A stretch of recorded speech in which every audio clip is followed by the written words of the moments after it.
Who really is Melchizedek? Why does his story appear and disappear in the Bible like an unsolved mystery?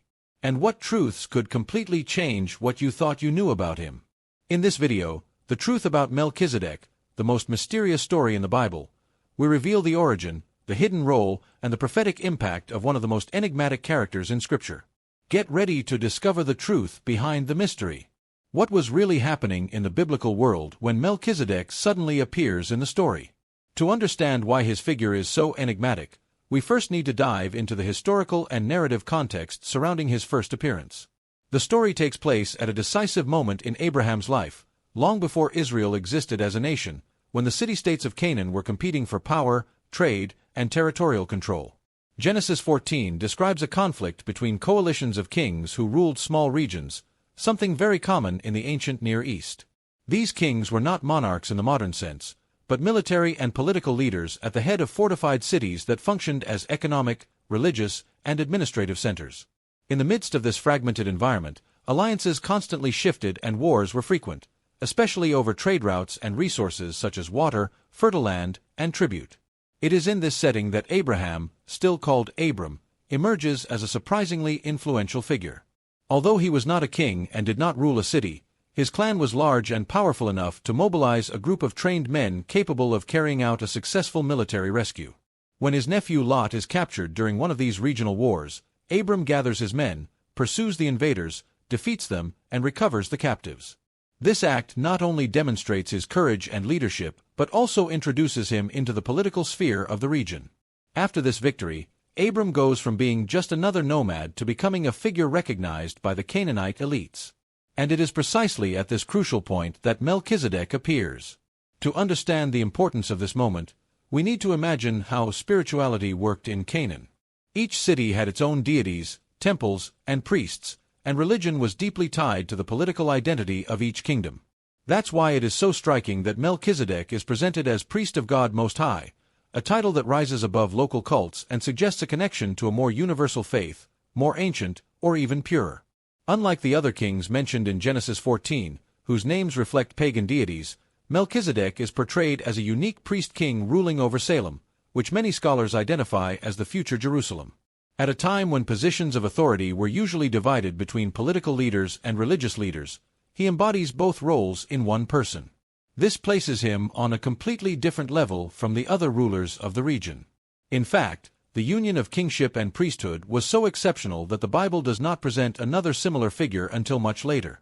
All this context helps us understand why his encounter with Abram is not an isolated episode or a mere narrative detail, but an event loaded with historical, cultural, and spiritual significance. Melchizedek appears at the precise moment when Abram begins to become a reference point for the nations, suggesting that this mysterious figure is tied to a greater purpose within the development of the biblical story. What makes Melchizedek's first appearance in Genesis 14 so unsettling, so unexpected, and so full of meaning that it still generates debates among scholars, theologians, and Bible readers today? To understand this scene, we have to analyze it carefully, because even though it is brief, it is full of details that could completely change the way we understand Abraham's story and, above all, the identity of this mysterious priest-king. After Abram's victory over the kings who had taken Lot captive, the biblical narrative could have continued normally. A hero returns, the family is reunited, and the story goes on. But here, something extraordinary happens.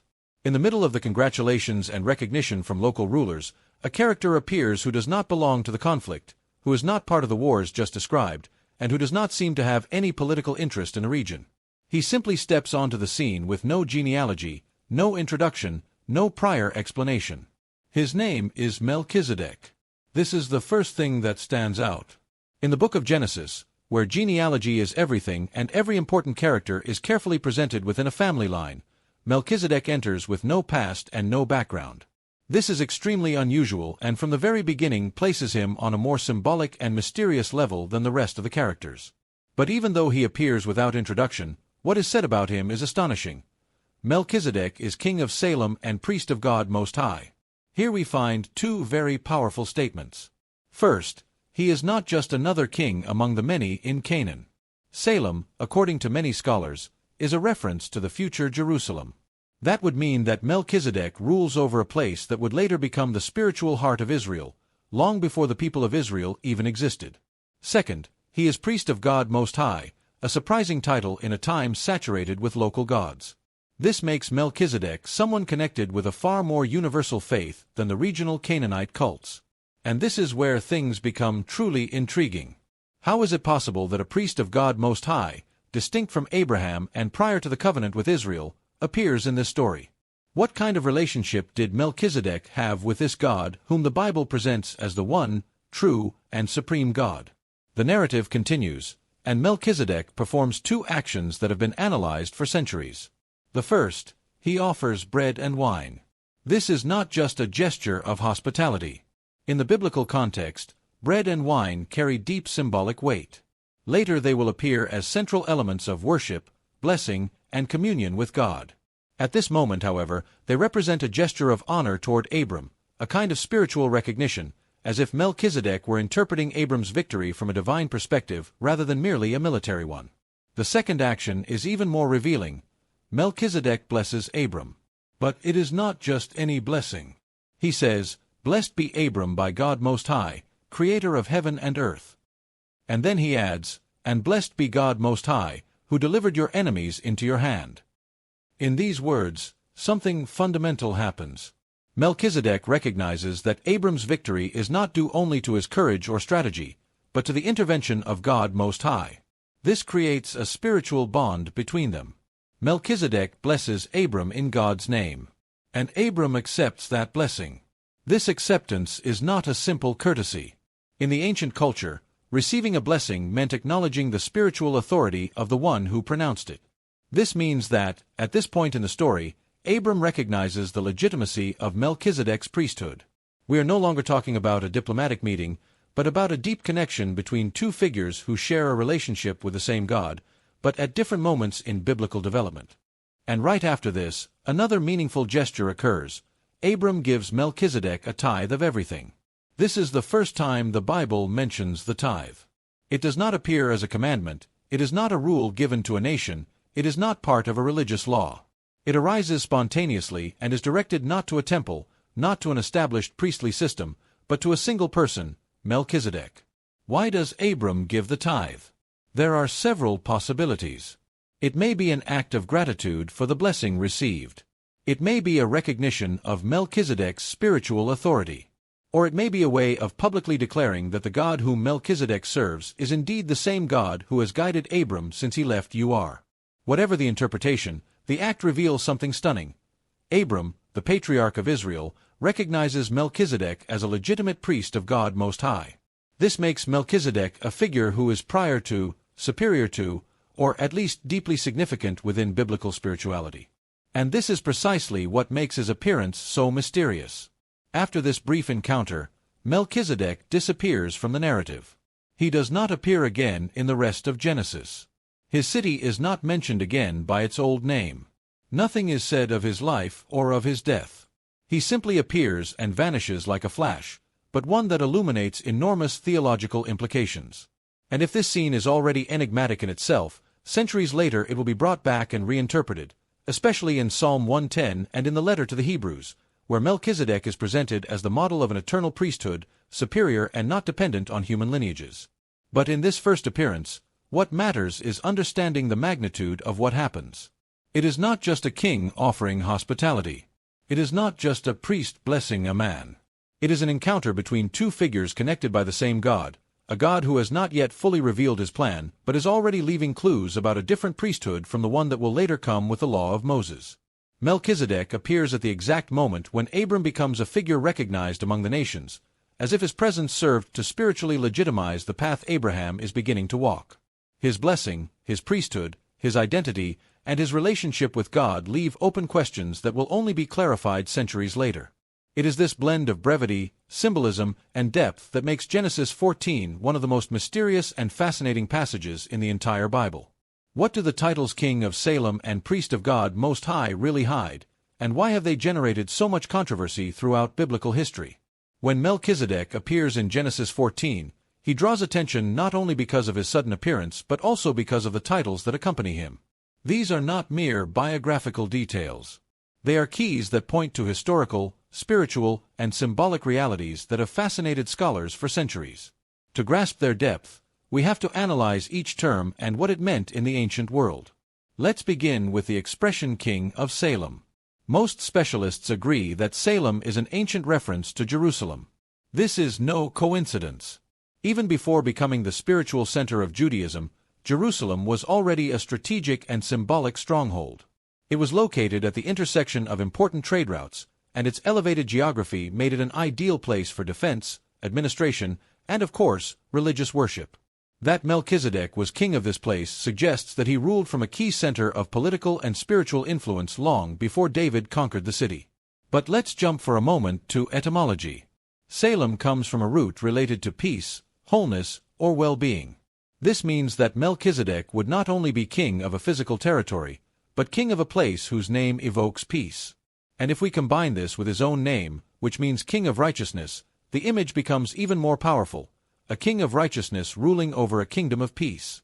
This kind of symbolism is extremely rare in the ancient Near East, where kings were typically associated with military strength, conquest, or the protection of their local gods. The Bible, however, presents Melchizedek as a king whose name and territory embody universal spiritual ideals. But the most surprising thing is not just that he is a king, but that he is also a priest. In most ancient cultures, these two roles were separate. Kings ruled. Priests were in charge of worship. There were exceptions, but a priest-king was an exceptional figure, someone with both political and spiritual authority. This already sets him apart from the other characters in Genesis. And here we come to the most puzzling title, Priest of God Most High. In Hebrew, El Elyon. This expression is not common in the early biblical texts. It represents a supreme God, above the local divinities. In a time when each city had its own pantheon, Melchizedek is not identified with Baal, Molech, Ashtoreth, or any of the common deities of Canaan. He is directly related to God Most High, the same God who called Abram, the creator of heaven and earth. This raises an inevitable question. How is it possible that there is a priest of God Most High in Canaan before the formation of Israel, before the law of Moses, and before the establishment of a Levitical priesthood? The Bible does not explain, and this silence is precisely what makes Melchizedek's figure so fascinating. His priesthood does not depend on a lineage. There is no priestly father mentioned, nor sons, nor descendants. He does not belong to the tribe of Levi, because that tribe does not yet exist. His priesthood seems to arise directly, as if his spiritual authority came from God without human intermediaries. This is crucial, because centuries later the letter to the Hebrews will seize on this detail to present him as the model of an eternal priesthood, one that does not depend on genealogies or on human religious structures. But even without jumping to the New Testament, the mere presence of this title in Genesis already puts forth a surprising idea. The Bible suggests that there were people outside Abraham's line who knew the true God and served him legitimately. This breaks the common image of a world totally divided between pagan peoples and Israel as the sole recipient of revelation. The appearance of Melchizedek indicates that God's relationship with humanity might have been broader than is typically assumed. Now let's return to his role as priest-king. This combination gives him unique authority. As king, he rules. As priest, he mediates between God and people. When he blesses Abram, he does so from a position that brings together spiritual and political power. And Abram accepts that blessing, which implies a tacit recognition of his authority. In other words, the central figure of the people who will become Israel submits, even if only momentarily, to Melchizedek's priesthood. This point is so significant that Psalm 110 revisits it centuries later, associating a future messianic king with the order of Melchizedek and not with that of Aaron. This suggests that Melchizedek's priesthood represents something purer, more ancient, and more exalted. The meaning of King of Salem and Priest of God Most High is not merely historical. It is deeply symbolic. It evokes righteousness, peace, spiritual authority, sacred kingship, and a direct connection with God without human mediation. In a world full of violent kings and priests of idolatrous cults, Melchizedek appears as a completely different figure, almost as if he belonged to another category of leadership altogether. And this is exactly what has kept his mystery alive. His identity, his titles, and his function open a door to a kind of spirituality that predates Israel yet is aligned with the biblical God. Every detail of his presentation suggests he is not just another character, but a key point for understanding how divine authority works in the Bible and how that authority transcends human lineages, local cults, and religious structures. In other words, Melchizedek's titles do not merely describe who he was, they point to something much greater. Before we move on, don't forget to subscribe so you don't miss more content like this. That way you'll always be up to date on our upcoming videos. Now, let's continue. What makes Psalm 110 one of the most surprising keys for understanding the true identity of Melchizedek? This psalm, written centuries after the encounter between Abram and that mysterious priest-king, takes up his name in such an unexpected and powerful way that it has profoundly influenced biblical interpretation, especially regarding the Messiah. And the most interesting thing is that the psalm does not give long explanations or extended narratives. Just one phrase. A single line that has generated theological reflections for thousands of years: "You are a priest forever according to the order of Melchizedek." To grasp the force of this statement, we first need to place ourselves in the context of Psalm 110. This is a royal psalm, one of the most frequently quoted in the New Testament. It speaks of an ideal king, a ruler whom God himself supports, someone who sits at the right hand of the Lord, who receives authority over his enemies, and whose reign reaches beyond political borders. The opening verses already present us with an extraordinary figure, but it is in verse 4 that the most puzzling element appears. This ideal king does not only have military and political authority. He also has a priestly role. And not just any priestly role, but an eternal priesthood, distinct from the Levitical priesthood established in Israel. This is where the mention of Melchizedek becomes explosive. The psalm does not say that this king will be a priest like Aaron. It does not say he will be a priest according to the Mosaic law. It does not say he will belong to a specific tribe. On the contrary, it affirms that his priesthood will be according to the order of Melchizedek, a character who appears only once in Genesis 14 and then disappears. Why choose Melchizedek? Why not choose Aaron, the great representative of Israel's priesthood? The answer has to do precisely with everything Melchizedek symbolizes. His priesthood predates Israel, is independent of genealogy, is directly connected to God Most High, and is recognized even by Abraham. This means that the priesthood associated with this king in Psalm 110 is not limited by human rules, does not depend on lineages, and is not restricted to a specific nation. But there is more. The author of the psalm unites two functions that, in Israel's history, were impossible to combine: kingship and priesthood. Kings came from the tribe of Judah. Priests belonged exclusively to the tribe of Levi. Mixing these roles was forbidden by the law. However, Melchizedek had already shown that there was a form of divinely legitimized authority that did combine both functions. And it is precisely this model that the psalm takes as a reference to announce a future ruler with total authority, both spiritual and political, a priest-king forever. Another important detail is the phrase, forever. The Levitical priesthood was subject to death, inheritance, and replacement. No priest could hold his office forever. But the psalm breaks this pattern. It speaks of an eternal priesthood, which hints that the figure in view transcends human limitations. This detail will be fundamental centuries later in the Christian interpretation of this psalm, especially in the letter to the Hebrews, where it is argued that Jesus perfectly fulfills this model of eternal priesthood based on Melchizedek and not on Aaron. However, even without entering the New Testament, the meaning of the psalm in its original context is already revolutionary. It describes an ideal king whose power is not based only on his coronation, but on a unique relationship with God, a spiritual authority that surpasses any earthly institution. That is why Psalm 110 is so important. Its single reference to Melchizedek is not an ornament or a literary wink. It is a bold theological statement that invites a reinterpretation of spiritual and political leadership in the Bible. The psalm takes an enigmatic, practically forgotten character and turns him into the key to an eternal priesthood that points to an extraordinary future ruler. In this sense, Melchizedek ceases to be an isolated figure in Genesis and becomes a prophetic symbol, a model anticipating a completely different kind of authority deeply connected to the divine will. What makes the letter to the Hebrews turn Melchizedek into an absolutely central figure for understanding who Jesus is and how his spiritual mission works? Up to this point in the video, we have seen Melchizedek as a mysterious, almost fleeting character who appears in Genesis and later reappears as a prophetic symbol in Psalm 110. But it is in the New Testament, specifically in the letter to the Hebrews, that Melchizedek acquires a completely new dimension. There he is not merely mentioned, a whole theological argument is built around him, transforming him into a key piece for explaining Christ's priesthood. And the most astonishing thing is that the author of Hebrews takes those few verses from Genesis and that one line from Psalm 110 and develops one of the deepest lines of reasoning in the entire Bible. To understand how this relationship works, we must remember something crucial. In first-century Judaism, the Levitical priesthood was the heart of the religious system. Priests were descended from Aaron, belonged to the tribe of Levi, and their authority depended strictly on that genealogy. They offered sacrifices, represented the people, and mediated between God and Israel. But the letter to the Hebrews is written to an audience that knows this system perfectly and needs to understand why Jesus can be considered a priest if he does not belong to the tribe of Levi, but to the tribe of Judah. And this is where Melchizedek becomes the key. The author of Hebrews presents Melchizedek as a different kind of priest from the Levitical one.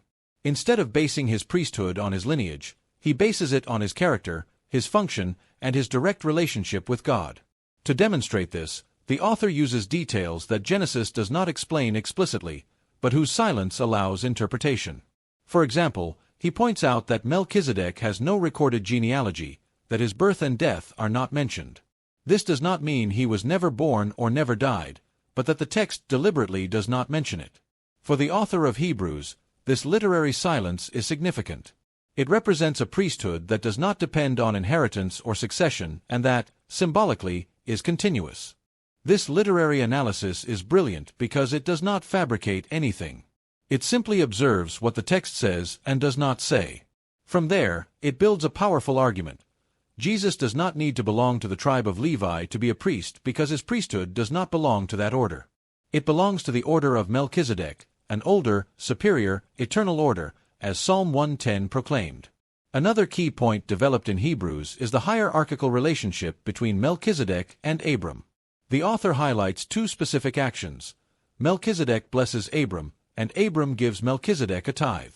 In biblical culture, the one who blesses is greater than the one who receives the blessing. And the one who receives the tithe has spiritual authority over the one who gives it.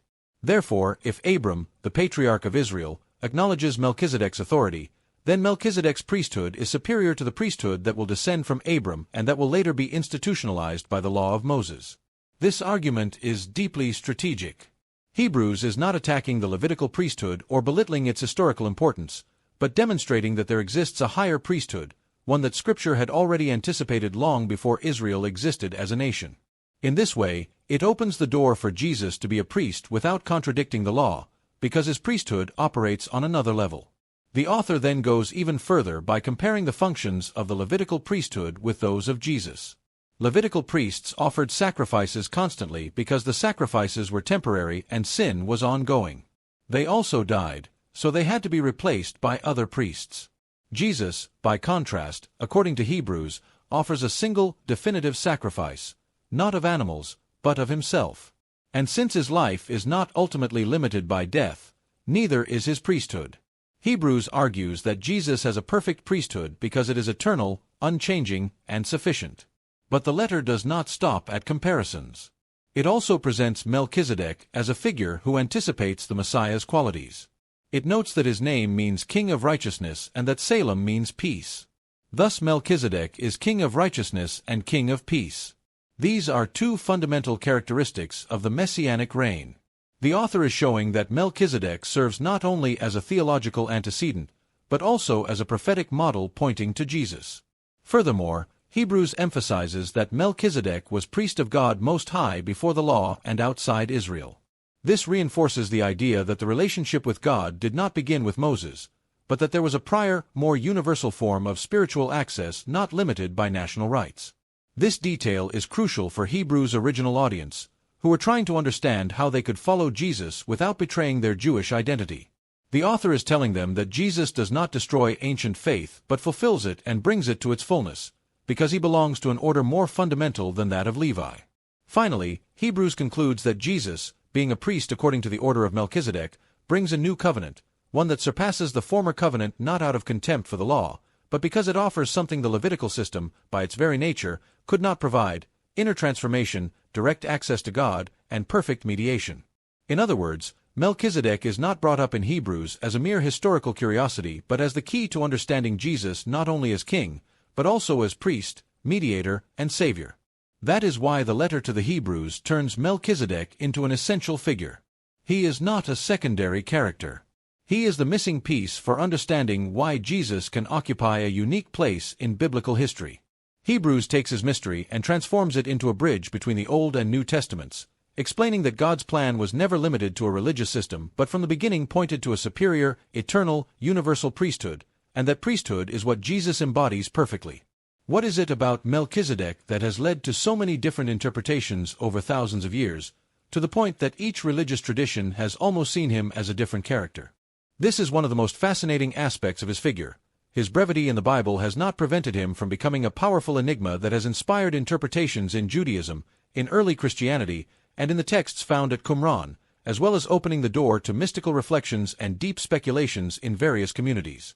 His mystery is precisely what has kept the conversation alive for centuries. To grasp it, we need to go through these interpretations and see how each one reveals a different facet of his identity. Let's begin with ancient Judaism. In pre-Christian Jewish thought, Melchizedek was generally seen as a righteous man, a pious king who worshipped the true God before Israel arose as a nation. Some rabbis identified him with Shem, the son of Noah, arguing that Shem lived long enough to overlap in time with Abram and therefore could have been this mysterious priest. This interpretation solved two problems. It explained his symbolic longevity and kept his priesthood within a known human line. In addition, some rabbinic texts suggest that Melchizedek made a mistake by blessing Abram first instead of blessing God first, which would have justified the priesthood later passing to Abraham's descendants. This shows that in Judaism, Melchizedek was not seen as a divine figure, but as an extraordinary human whose role had to be fitted into Israel's story. But with the rise of early Christianity, interpretation took a completely different turn. As we saw earlier, the letter to the Hebrews makes Melchizedek the key to explaining Jesus' priesthood. This led early Christians to see in him a figure that transcends the human. For some, Melchizedek was a type of Christ, a kind of prophetic shadow that foreshadowed his role as eternal king and priest. For others, especially in the first centuries, Melchizedek was a direct manifestation of the Son of God before his incarnation. This idea, called a Christophany, saw in Melchizedek a prior appearance of Christ in human form. Although this view did not become the dominant interpretation, it influenced certain Christian circles that wanted to link New Testament revelation with concrete moments in the Old Testament. And if that already sounds fascinating, what appears in the Dead Sea Scrolls discovered at Qumran takes the mystery to another level. In these texts, especially in one known as 11Q Melchizedek, Melchizedek is presented not merely as a human being but as a heavenly figure. There he is described as an angelic being, even as a divine instrument who brings judgment, freedom, and atonement. In this document, Melchizedek appears as leader of the heavenly forces, facing the powers of evil in an eschatological context, that is, related to the end times. This interpretation is striking because it shows that, in the mindset of this community, Melchizedek was not just a king of the past but a living spiritual figure active in God's plan. And not only that, he was central in the cosmic struggle between good and evil. For the Qumran community, his authority was greater than that of ordinary angels, making him almost divine or at least a supreme intermediary of God's judgment. This view contrasts with that of Rabbinic Judaism, but also differs from that of early Christianity, because Qumran does not identify him with the Messiah or with Christ, but places him in a unique, distinct, powerful category. The interesting thing is that these interpretations coexisted in the same historical background, showing that Melchizedek was a sort of blank canvas onto which different groups projected their spiritual expectations. Over time, mystical interpretations also arose, especially within esoteric and Gnostic currents. In some Gnostic groups, Melchizedek was considered a being of light, a spiritual master operating between dimensions, someone who possessed secret knowledge of God. In certain extra-biblical texts, he is presented almost as an eternal spirit who never dies, associated with divine wisdom. Even in later traditions, such as some branches of Jewish mysticism, it was speculated that Melchizedek represented an elevated level of spiritual consciousness, a sort of archetype of righteousness and purity transcending time. These mystical interpretations were viewed with suspicion by more institutional traditions, but they show that Melchizedek has always been a flexible symbol, capable of embodying deep ideas about righteousness, peace, eternity, spirituality, and divine connection. Ultimately, what do all these interpretations tell us? That Melchizedek is not just a historical character or an ancient king lost among the pages of Genesis. For each tradition, he has been a window into something greater. For Judaism, a model of someone outside Israel who still knew the true God. For Christianity, the perfect forerunner of Jesus' eternal priesthood. For Qumran, a heavenly being with divine authority. For mystics and spiritual seekers, a figure transcending the physical world. His mystery does not stem from a lack of information, but quite the opposite. His brevity allows his figure to be interpreted from completely different angles, making him one of the most multifaceted and fascinating characters in the entire Bible. What if Melchizedek were not simply a historical character, but a deliberate clue planted in the Bible to reveal something much deeper about the relationship between God and humanity? At this point in the video, we have already reviewed his appearance in Genesis, his prophetic echo in Psalm 110, his reinterpretation in the letter to the Hebrews, and how different traditions have understood him for millennia. And even so, the question remains, who really was Melchizedek? This is the section where we will explore the main theories that have been proposed and, above all, what each one reveals about the mystery surrounding his identity. The goal is not to pick a definitive theory, but to understand why each exists and what it contributes to this fascinating biblical puzzle. Let's begin with the first and simplest theory, Melchizedek as a real historical figure. According to this view, Melchizedek was simply a Canaanite king who ruled over Salem, probably early Jerusalem, and who had a genuine relationship with God Most High. In this perspective, he is not a heavenly being or a divine figure but an extraordinary man who knew God at a time when idolatry was the norm. This theory fits well with archaeology and with the historical context of Genesis. We know the region was full of city-states, each with its own king, and that there were priests serving various deities. Melchizedek could have been one of those leaders, but with the unique feature that he served the true God. This interpretation presents him as a spiritual remnant, an isolated testimony that faith in the one God did not depend exclusively on Abram. If this theory is correct, the importance of Melchizedek lies in his role as a historical figure confirming that God was already at work in different places before Abraham's call. However, this explanation, while valid, does not fully satisfy the extraordinary character with which the Bible describes him.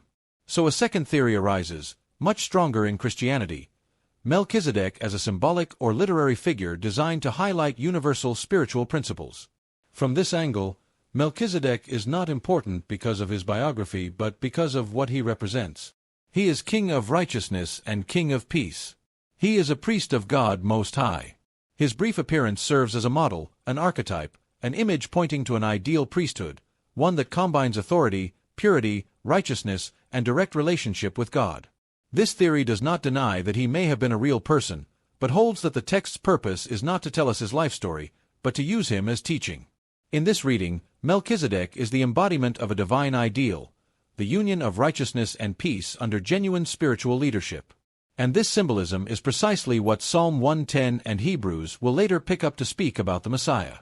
But there is a third theory, perhaps the best known within Christianity, Melchizedek as a pre-incarnation of Christ, what is called a Christophany.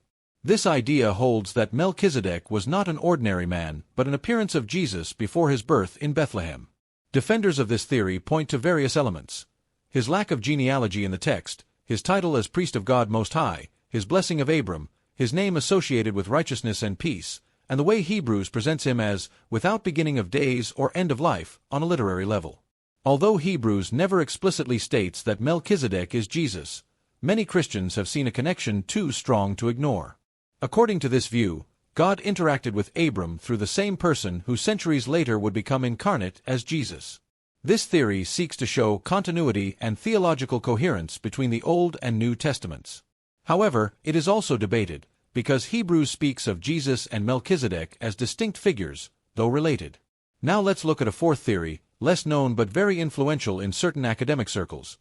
Melchizedek as a heavenly being, distinct from Christ but likewise superior to human beings. This is the interpretation we find in the Qumran manuscripts. In 11q Melchizedek, he is described as a divine being, possibly an exalted angel, charged with the final judgment and the liberation of the righteous. In this text, Melchizedek appears as a being of light, a heavenly leader who carries out God's plans against the forces of evil. This places him in an entirely different category from human beings. The Qumran community saw world history as a cosmic battle between good and evil, and Melchizedek held a central role in that struggle. According to this theory, his appearance before Abram would be a manifestation of this heavenly being acting at a strategic moment in human history.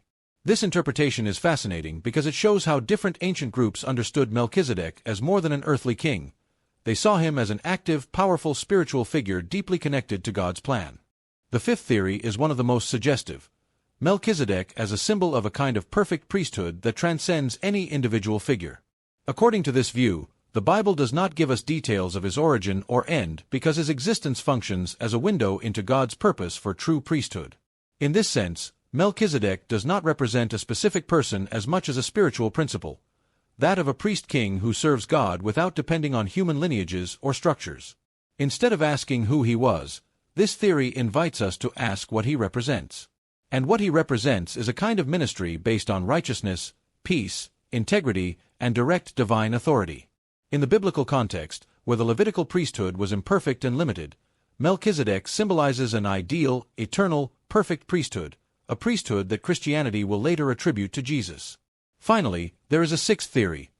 Melchizedek as a literary character constructed to reveal the universality of God's relationship with humanity. This idea holds that Melchizedek is used by the Bible to show that access to God did not begin with Israel, that God was already working in the world, guiding people outside Abraham's line. In this view, Melchizedek is proof that divine revelation was not limited to a single family or nation. This also explains why Melchizedek blesses Abram and not the other way around. It is the Bible's way of saying that God was present in more places than we imagine and that the history of faith is wider than we usually think. So who really was Melchizedek? The truth is that all these theories reflect different ways of approaching a mystery the text itself leaves open. What matters is not only which theory is correct, but understanding why Melchizedek has inspired so many deep interpretations. He represents the union of righteousness and peace, of kingship and priesthood, of the human and the divine. He is a reminder that God appears where we least expect it and that there are figures in the Bible who act as bridges between different stages of revelation. His mystery is not a problem to solve but an invitation to look at the Bible with more depth, more curiosity, and more wonder.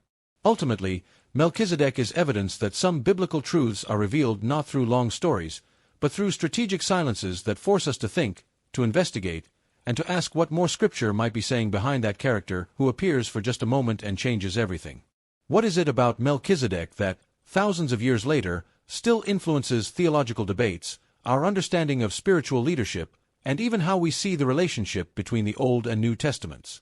The surprising thing is that although he appears only briefly in the Bible, his impact has grown over time until he has become a key piece for understanding how spiritual authority is structured, how priesthood operates, and how God's plan is connected across biblical history.